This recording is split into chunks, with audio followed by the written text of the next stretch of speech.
Hey YouTube, how's it going? Kevin Cleary with a knife video for you. And this is a knife that I am totally, I just love this knife. The review, I'm going to be as unbiased as possible, but I've got to say I really, really like this.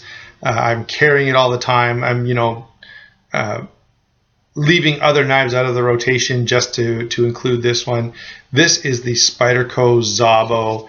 It is the black version for 2014. This is just a really, really sweet blade. Totally impressive. There's so much to like about it that it will be hard to go over it all.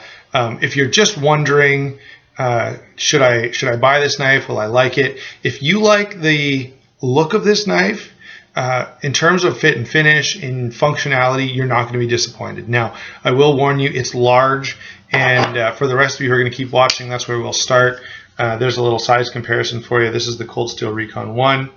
I'll get this up here again in a second, but just letting you know that it's big. So if you're trying to make a buy or don't buy decision, just know this is going to be a big knife to carry. You could probably figure that out from the stats online, but that'll give you just maybe a little more concrete idea. This is the Spyderco Szabo. It is designed by Lacey Szabo, who is a knife designer, an OPP, and sort of an edged weapons expert. A martial artist who specializes in edged weapons. So you see a lot of that in this design, no question. He advocates, by the way, a reverse grip, and you can actually see the handles even cut out to allow a perfect spot for your thumb there. Now, that said, the knife is well designed and extremely comfortable in a normal grip, but we'll get into that when we talk about the handle. So now you know who Lacey Szabo is, you kind of know a little about the knife, and let's get into more detail in terms of size and weight. This knife is 10 3/8 inches long. The blade itself is 4 5/8 with a 4 3/8, let's get that right, 4 3/8 inch cutting edge. The handle is 5 7/8, and the width here is 9/16 of an inch. Now all of that, those are big numbers, much larger than we usually hear with a folding knife. All of that weighs in at 6.8 ounces, so it's not light. Now it's not as heavy as some knives. I would call to your consideration the Charade 300 series, which I absolutely love, but which I rarely carry because they're quite heavy. It doesn't come up to the same weight as any of those, even though it's twice as large. But it's heavy. You just need to kind of know it's a big, heavier, larger knife. And if you're not used to carrying a large knife, that may be an issue for you. Now, let's get into the knife itself and look at the blade and the handle and all the features that it has and all of that stuff. Blade is first. This is a really cool blade, a scimitar-shaped blade, deep hollow grind. It's very narrow, this dimension. I should show you, by the way, I should have brought this back in for size comparison. So there's the Cold Steel Recon 1. This knife kind of begs comparison, and I probably will do a video about this with the Otanashi no Ken, but notice the similarity in the tip for sure. Both of these knives are designed by edged weapons experts, and so I think there's some similarities that come from that common background. Now, this blade, of course, does have the spider hole. It's the standard size, the 12 millimeter, let's say, instead of the 14 millimeter of the paramilitary and Manix 2XL and stuff like that. And this blade coating, I'm going to bring it in a little closer so you can see very well. They call it titanium nitride coating. Now, having said that, I have other knives that have a titanium nitride coating, and they don't look like this at all. It's more of a paint. But in this case, it's almost like a dye. Notice you can still see the grind lines in the steel. If it is painted on, it's incredibly thin. My gut kind of tells me that it's more of a dye that they dipped the knife in or soaked it in to get that finish. It even still keeps a little bit of, notice there's still a little bit of reflection there. Almost like a patina on the knife. It's a really, really cool finish, and it just adds a touch of class to this blade. You take a blade that looks like this and you just spray paint it black. It's like, really? But this finish is, it's really cool. You can still see the metal. It's just really, really interesting. It retains sort of that classy, interesting, high-end feel, and yet still gives you that black finish for the overall look of the knife that they were going for. So really, really interesting coating that they've done on this. And if you know something about it and want to comment on it, go ahead and do that. If you maybe know the process or what's going on there.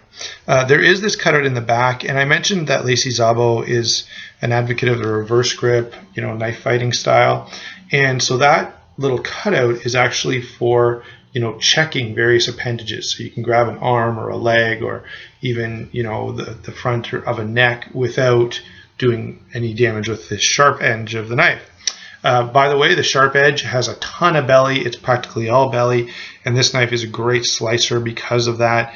And that belly actually makes it really nice for a lot of different EDC tasks. So you got a bit of a recurve there, which again, it's great for a lot of those cutting tasks that you're doing through the day.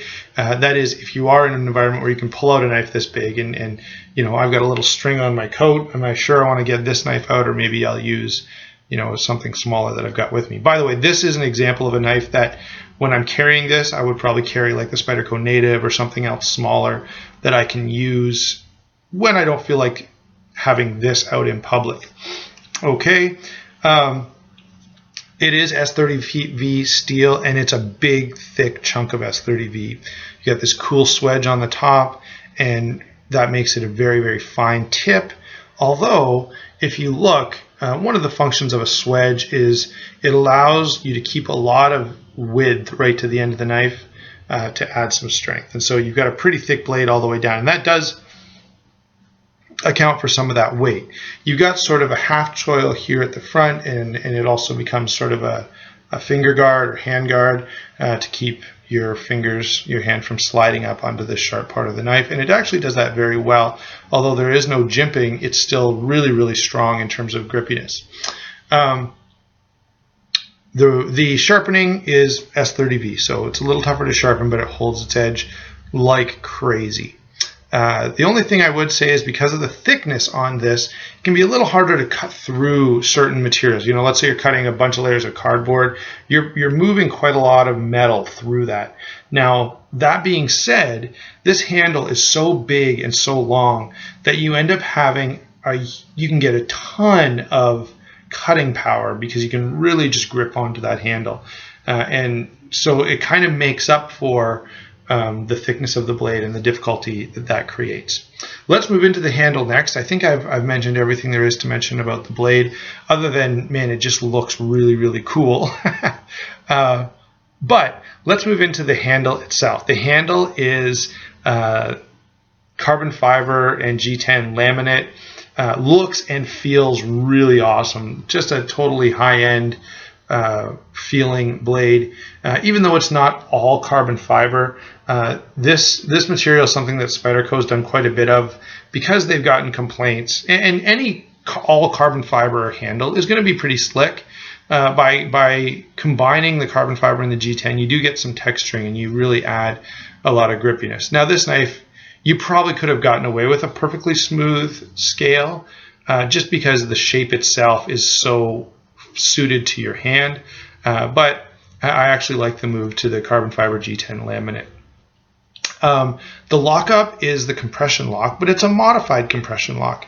That lock bar has a hole drilled through it, and the stop pin actually goes through the compression lock. I don't know if you can probably see that. Yeah, you see how the lock bar has a hole and goes through and is penetrated by that stop pin. Now, that definitely is going to add strength, and it's going to allow forces exerted on the blade to move into the frame, which is very good, and that adds a lot of strength and stability to that lock and to that lock bar. Notice the lock bar as well is not cut out in any way, so it's a full piece of steel, and it's a fairly thick one. This is definitely, the liners on this are quite heavy and quite thick. Now, they are milled out, and I'll see if I can get you, there you go, you can see the holes there now. So you can see that they are milled out, but not that heavily. So you've got a pretty, it's pretty easy to see where that 6.8 ounces is coming from. One of the things that's worth noticing, because it's quite different, see if I can show it to you there. Let's do it this way. There we go. Right here, you can see that line in that inside scale. There's a spring in there, and that spring is putting tension on the blade all the time. This blade does not move easily. Notice, it's not falling closed. I'm not going to be able to close it this way. It is going to require your finger opening and closing every inch of it, okay? And that's because of that spring tension. And then what the spring is actually doing is pulling that blade closed. I'll do it upside down so you can see it better. That spring is pulling that blade closed. Okay, that's actually one of the features that I like about this knife. It's, if you're all around the world, if you're in a place where it's fine to carry a knife like this, that's great. In Canada, you cannot have a knife that operates by gravity. And a lot of places have that same rule. And so when you got a big piece of steel like this, it's pretty hard to get a knife not to open this way, but this one sure won't. There's no way you're getting it open that way. And that's because of that spring, okay? People have made comments about, is it going to affect the longevity of the knife? Is it going to, I'm honestly not all that concerned about it, mostly because that kind of a long coil spring, they last forever. And I mean, worst case scenario, one breaks, write a letter to Spyderco, and I'm sure they'll send you another one. All right. Now, moving on with the rest of the handle details, the pocket clip is four-way repositionable, which is always nice. The lanyard hole is gigantic.